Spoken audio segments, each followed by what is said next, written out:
not a facto, pterodactyl when I'm micro and macro my mind. Why would I try to hide the fact that I'm jacked to be actually naturally high? And I'm that guy with the flashlight, looking back at the track with the black light. How about this, how about that? Pay attention to wax, you're free to see what that's like. And that's why we need to take things slow, slow. What's up, everybody? Welcome back to round two, part two of the 2017 Utah Open here at Mulligan's Disc Golf Course. I'm joined once again by the La Mirada legend, Bobby Musick. How are you, man? Doing great, having a great time. Good, man. The Utah air is crisp and the mornings are beautiful out here. Unbelievably scenic. I just love this shot of the 18th green. It's not the longest hole, but gosh, is it beautiful. Yeah, every now and then you just gotta look up in the sky and, you know, take yourself to a better place. Absolutely. Not a cloud in the sky on day two, and that set the stage for a really, frankly, action-packed lead card. We have two guys, Germ and Ricky, who are kind of running away with it a little bit here to making some separation. They're definitely battling each other. And for sure. It's helping them kind of part away from the rest of the field. Yeah, and this hole plays right to their strengths. The triple mando, which really sets itself up for the sidearm. That thick grass does grab those sidearms. Absolutely. I have noticed that. That did a little backflip. It does. It grabs it and Velcros. Just like that. Two in a row, man. That is so tough. You really have to get it up and test the boundary of the third mando, the roof there. Like this. Like this. This is a really great execution. Puts it up in the circle. Beautiful. Here you are, still sticking to that turnover play. What are we throwing here? Is it a compass? Oh, that's a truth. Okay, truth. Yeah, EMAC beautiful. truth. Okay. And you threw that round one and put yourself maybe about 40 feet? Yep. Yeah, and hit a real good jumper. Yeah. So, you know, even though you're not throwing the sidearm, still attacking it. Yeah, I can get it out there, and it's wide open putt. There's really nothing in the way. Just put it out there and make that Mandy. Yeah, it's probably oh my gosh, almost 2 for 2. Yeah. It's probably the least treacherous green on the course. There's really no danger once you make those mandos. Oh, Rick, just thinking it off the front. Really, frankly, I thought he was going to put it in. Oh, that was beautiful. They just putted that so clean. It came out like pure, no flutter, just spun it right in. Yeah, just really efficient energy there. And that's two great birdies. Yeah, it's only 285 feet, but those mandos really put some teeth into this hole. There's not really a clean line to the basket as Rick taps in his three, and you hustle over to get in the train. Tap that out. Yeah, and on to hole 11. After we recount these scores, we are looking at a couple of birdies, a couple of pars. It's evened up at 12 down. German Wysocki, they're serious out here, Bobby. Yeah, definitely. They're looking good, coming into a couple more birdie holes right here. Absolutely. I really think this course does play to their strengths, too, them being huge distance guys. This hole, not so much of a distance showcase, though. Only 303 feet, hole 11, and a little bit of a raised basket down there at the end. Really, the only thing you're thinking, I'd imagine, is make the mando and just kind of hug it tight on that fence line. Yeah, if you're coming in backhand, you really want to, you can cheat on that fence a little bit. So if you do hit it, it banks you right towards the basket. Exactly.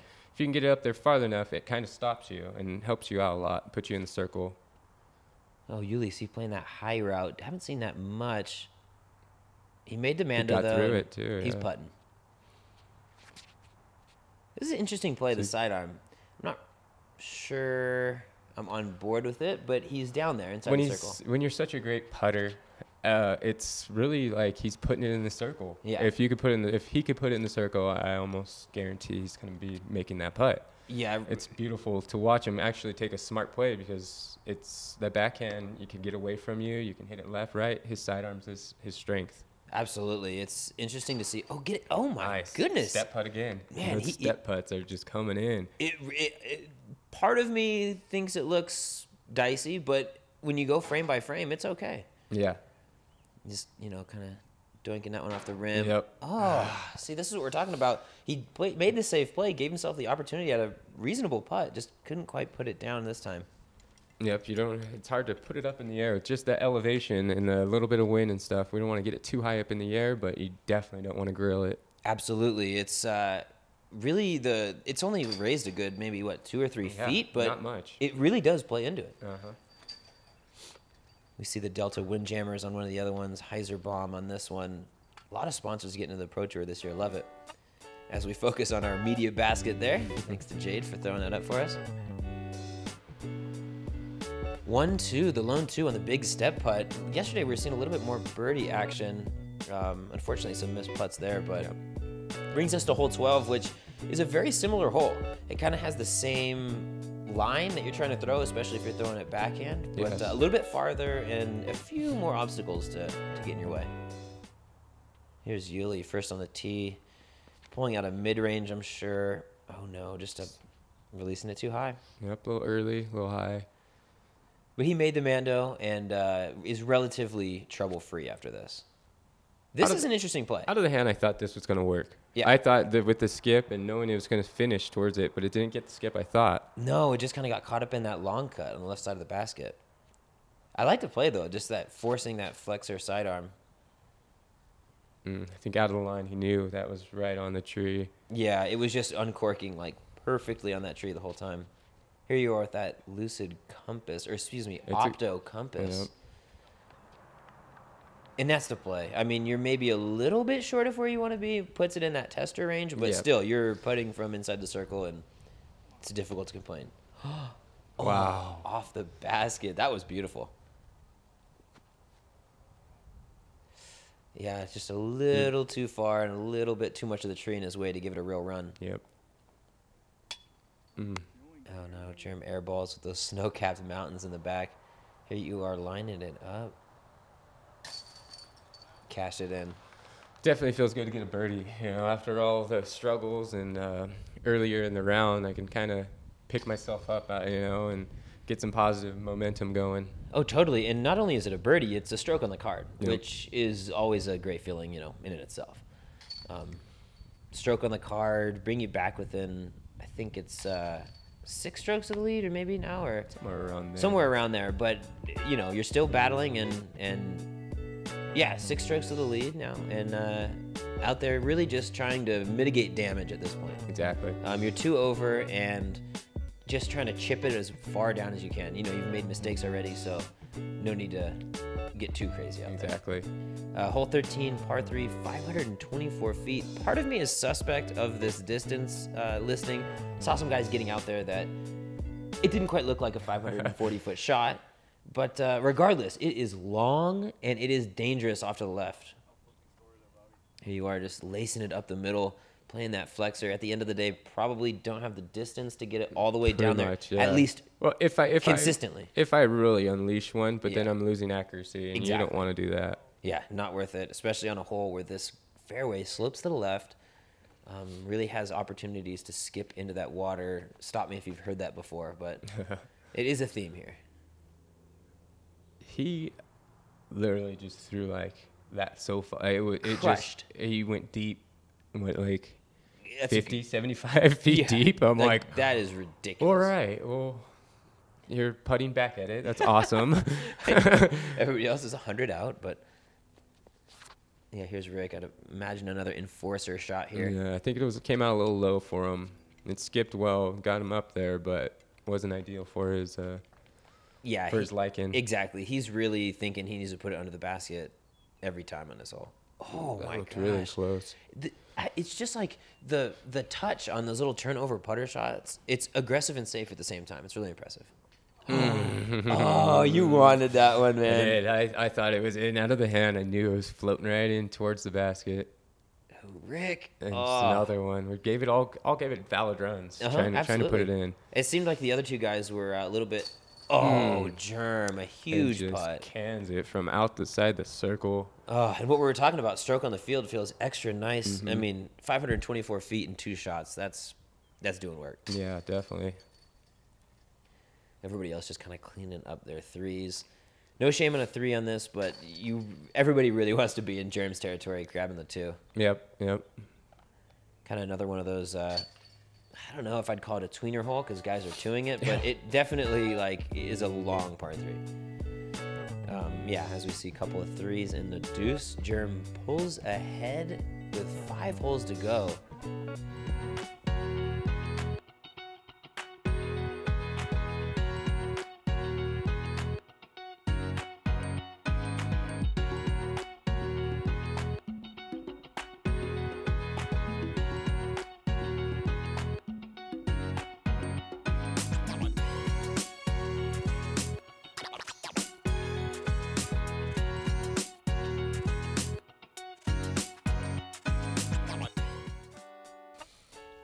Another huge shout out to Lat64, Bobby's sponsor and the sponsor of a lot of our content. So gotta love them. All the disc manufacturers getting into the sponsored content, just great for the scene and great for us to be able to get out to tournaments like Yeah, this. it's awesome to watch. Here we are, hole 14, a little shorty, 238 feet, but treacherous green. You'll see Germ really testing. Yeah, Oh my gosh. Yeah, they put those signs up, and we were talking about like how they kept most people in balance instead of, you know, like opposite, like a hay bale would more likely keep you out and keep you away from it. These really did help the players. Totally. I mean, they put them up, and they actually turned out to be like, because sidewalking across would be really tough on this hole with the bunker and all that. So it kind of gave us a little bailout zone to the right. Absolutely. Let you get a little bit more aggressive. And the putts especially, too, you're not going to roll too far down. If you airball it from one side, you're not going to roll, 35, 45 feet away. Yep. Oh, wow. Rick almost dunked it in there. So they just use it as a backboard, and you're in the circle. No, man, and that's the play. When you know it's out there, you play a couple practice rounds, you know you have a safety net back there, so you're going to get aggressive. Rick really wants this one down a stroke. Oh, bangs it. Just in the heart. Yep. Perfect putt. You And know, there is a bunker right behind that green. I mean, probably 10 feet or just over the ridge. any of these missed putts are going in that bunker. They're going to get it. Yeah. Mm-hmm. Just not high enough. Yeah, and you could tell he just wanted that to stay. He knew it wasn't in, but this green is so, it's slanted back towards the camera and just really terrifying on the other side of the hill. Great way to play it, though. You got 3 birdies and a 3, so nobody finding that hazard bunker, nobody finding the OB right, Yeah. relatively clean. And now we got a tie ball game. Whatever happens next, we'll see.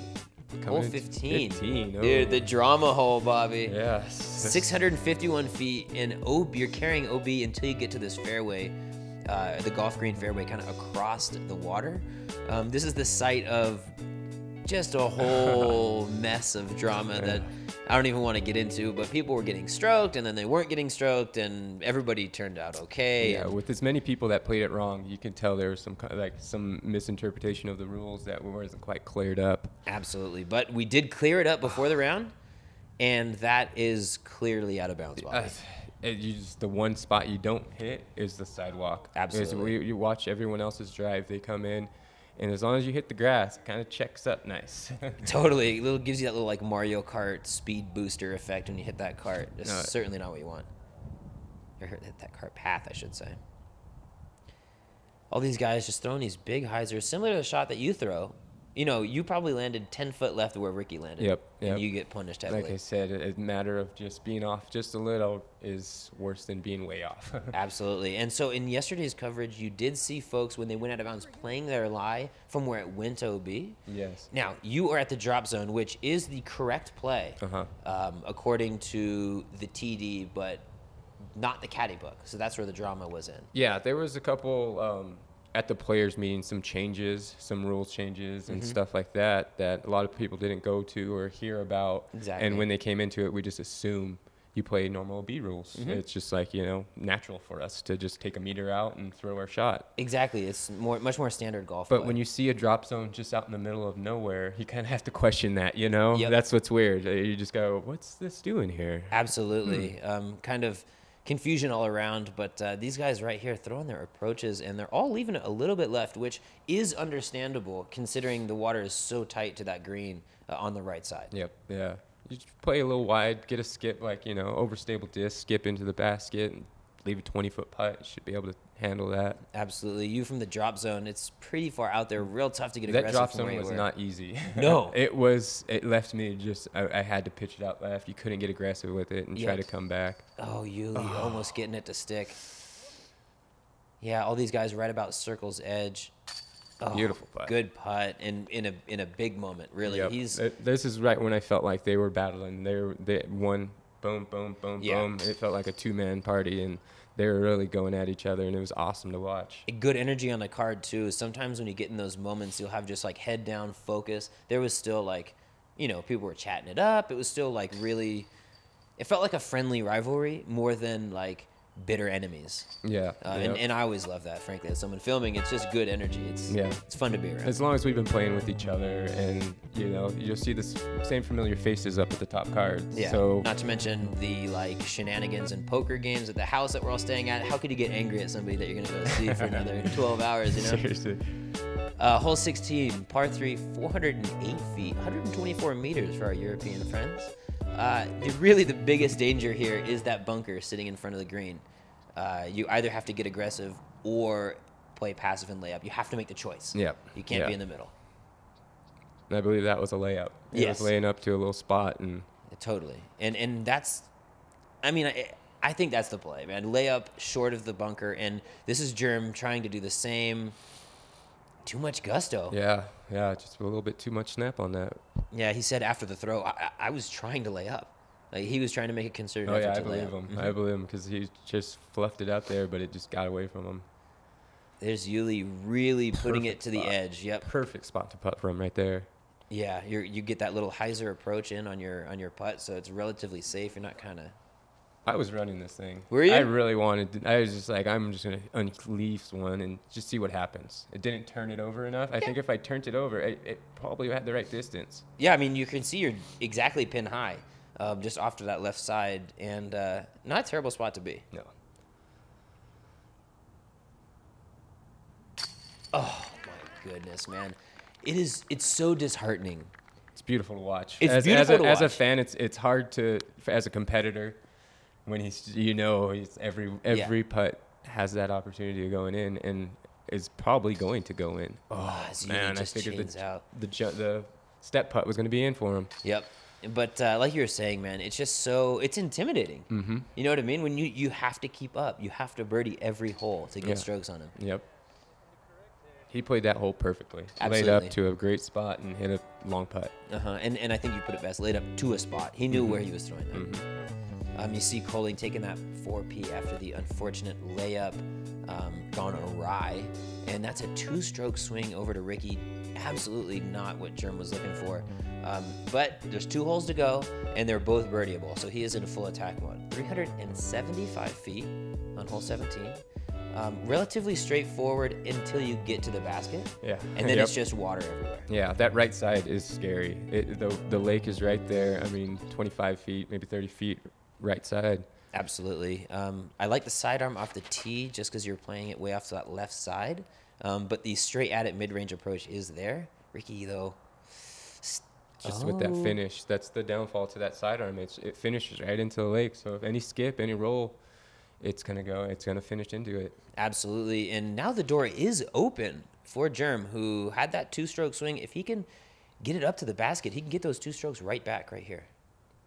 That was good distance. Just didn't flip it. It was a little headwind too. So I come with a similar shot to Paul. When I saw his, I'm like, it looked beautiful. Just didn't quite get over.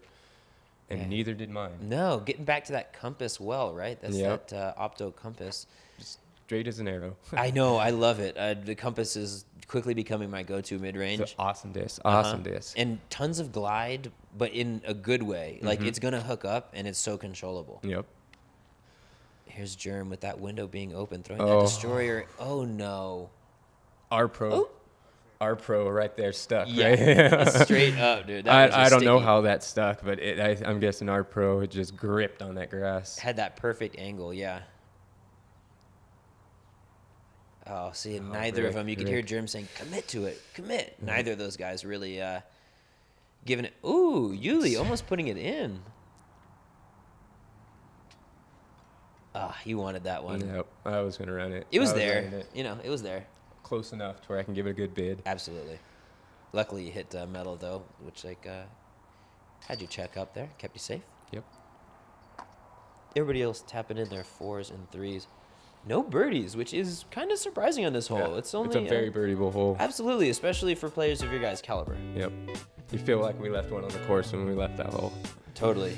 Ricky with the lone bogey, putting Koling back into arm's reach here on the last hole of round 2, the beautiful Zuka Kart and Disc Golf Pro Tour buttress, I believe they're calling it, right off the tee.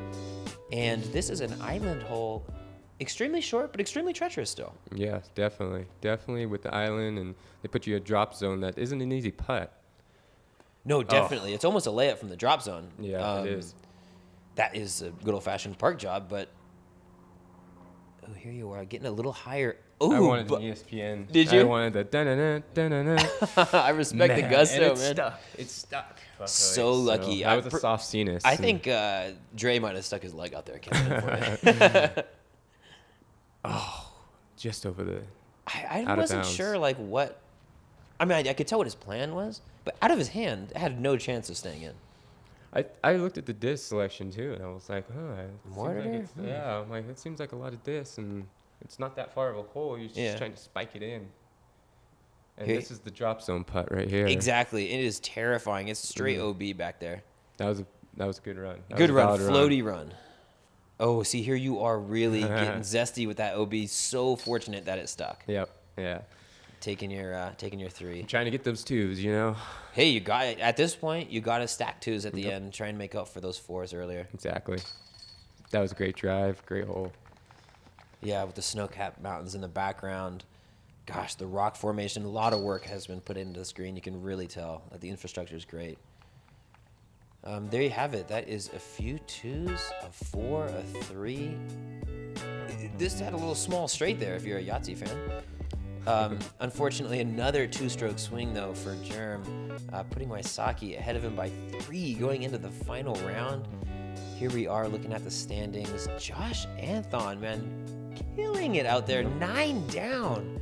He slayed it. Oh, yeah. Yeah. I don't expect when he has a bad round, let's say, 500, not that bad. Yeah. I knew he was going to come back and take that course with a vengeance. Absolutely. Rarely do you see him play 2 just below average rounds in a row. He means business. Yeah, yeah. Yep. Alrighty, that will do it for part 2, and frankly, that'll do it for round 2 out here at the 2017 Utah Open. Bobby, thanks so much for joining me. No problem. This was great. I can't wait till next time. Join us for round 3 as we have the chase card. A lot of good players and some good action to be had. Catch you next time.